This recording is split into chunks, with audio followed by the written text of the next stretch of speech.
Let's talk about climbing and using knots.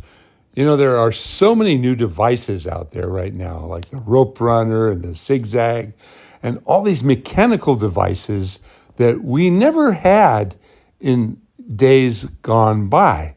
We learned how to work through the trees with knots.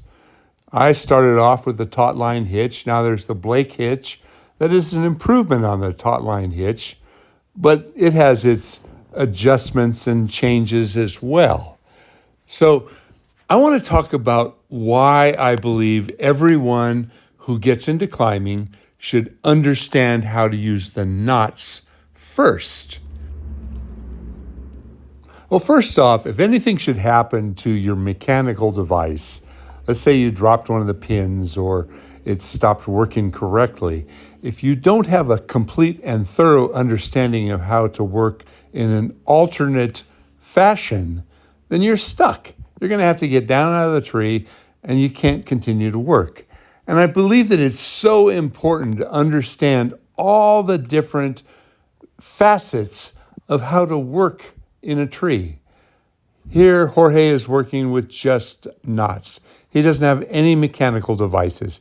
He doesn't have any of the new, we'll call them toys, but they are tools, and I'm not knocking them. I think they're really, really good. But I can't say that I believe you should only learn how to climb with something like a rope runner or a zigzag. You should understand where you came from, where the industry came from. Learning how to work with just knots is really important.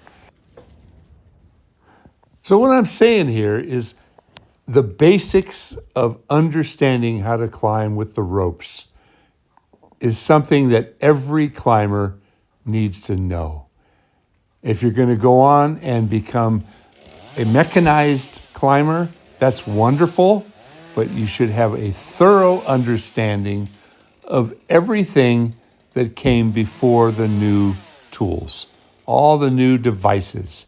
You can get so wrapped up with so much stuff that it becomes more complicated than it needs to be.